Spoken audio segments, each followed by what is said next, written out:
بسم اللہ الرحمن الرحیم۔ علی آفس کے لیے تیار ہو رہا تھا۔ نظر اٹھا کر عریج کو دیکھا جو اس کی گھڑی لے کر آ رہی تھی۔ پہلے اس نے سوچا رات والے واقعے کا ذکر کرے، مگر پھر اس کا پرسکون چہرہ دیکھ کر کچھ نہیں بولا اور چابیاں اٹھاتا گھڑی لے کر گھر سے نکل گیا۔ علی کے آفس جاتے ہی 9 بجے کے وقت سلطانہ بیگم محلے میں جانے کا کہتی نکل گئی۔ عریج نے بہت کوشش کی کہ وہ اسے ساتھ لے جائیں، مگر وہ نہ مانی تو عریج نے ان کے آگے ہتھیار ڈال دیے۔ سلطانہ بیگم فقیرہ کے آستانے میں داخل ہوئی۔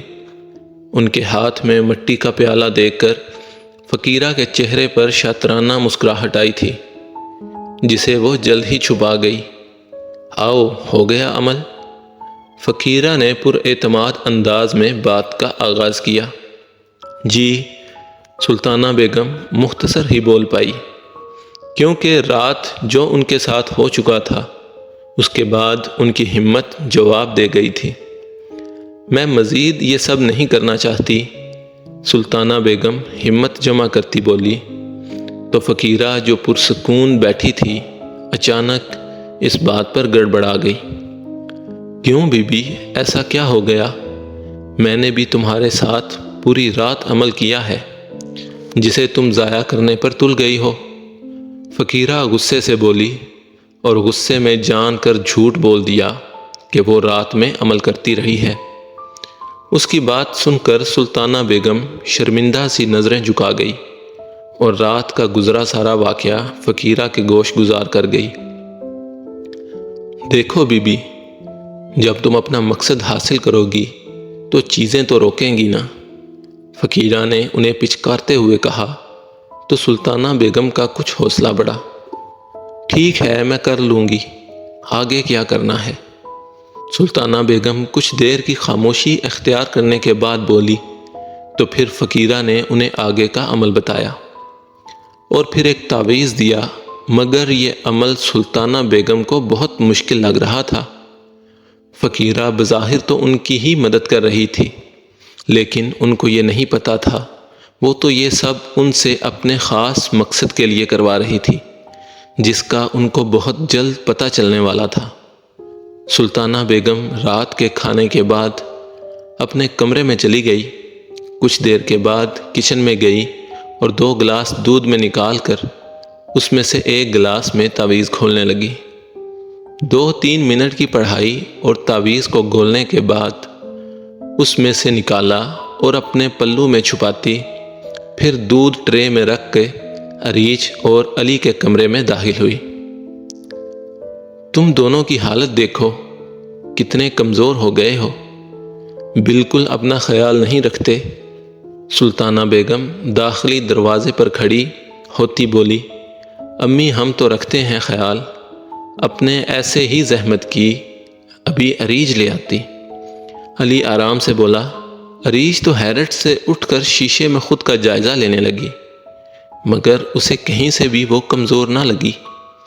پتہ نہیں کہاں سے، بحث مت کرو، یہ دودھ لو، سلطانہ بیگم ان دونوں کو ٹوکتی بولی۔ تو وہ دونوں سر کو خم دے گئے۔ انہوں نے تعویذ والا گلاس عریج کی طرف بڑھایا، جبکہ دوسرا گلاس علی کو دیا، اور تب تک وہاں بیٹھی رہیں جب تک دونوں نے دودھ مکمل پی نہ لیا۔ رات کے 12 بج رہے تھے۔ گھر میں گہری خاموشی تھی۔ سلطانہ بیگم کی نظروں سے نیند کوسوں دور تھی۔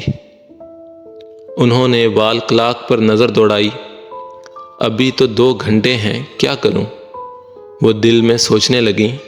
پھر انہیں ماضی یاد آیا، جسے سوچتے ان کی آنکھیں بھر آئی تھیں، مگر اب تو سب ٹھیک ہونے والا تھا۔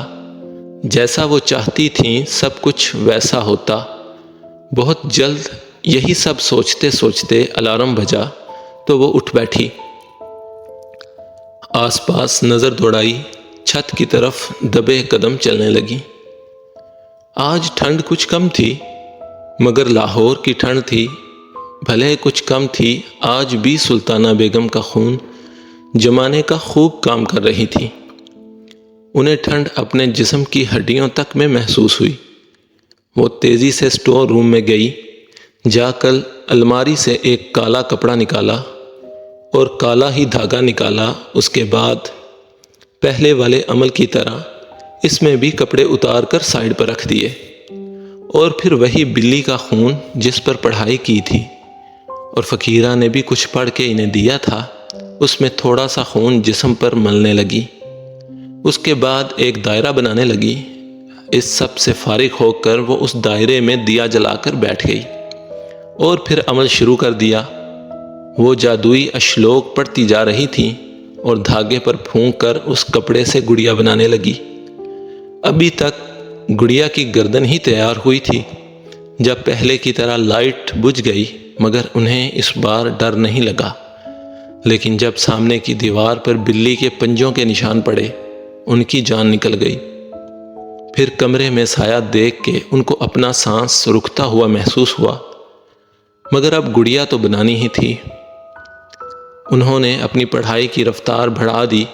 گڑیا کا کام مکمل ہوا تو پھر وہ ایک ٹانگ پر کھڑی ہوئی اور ایک ٹانگ کو اپنی اس ٹانگ کے گھٹنے پر رکھا جس پہ وہ کھڑی ہوئی تھی، اور سر کے اوپر آپس میں ہاتھ جوڑ کر پڑھائی شروع کی۔ ان کو اس عمر میں یہ سب کرنے میں انہیں اپنا بدن دکھتا محسوس ہوا، مگر جب اللہ دلوں پر مہر لگا دے تو کہاں کسی بات کی فکر ہوتی ہے۔ وہ پڑھائی مکمل کرتی پہلے کی طرح ٹھنڈے پانی سے نہا کے دبے پاؤں نیچے گئی، اور پھر وہ گڑیا عریج کے بیڈ کے نیچے رکھ دی اور خاموشی سے جا کر اپنے کمرے میں لیٹ گئی۔ جاری ہے۔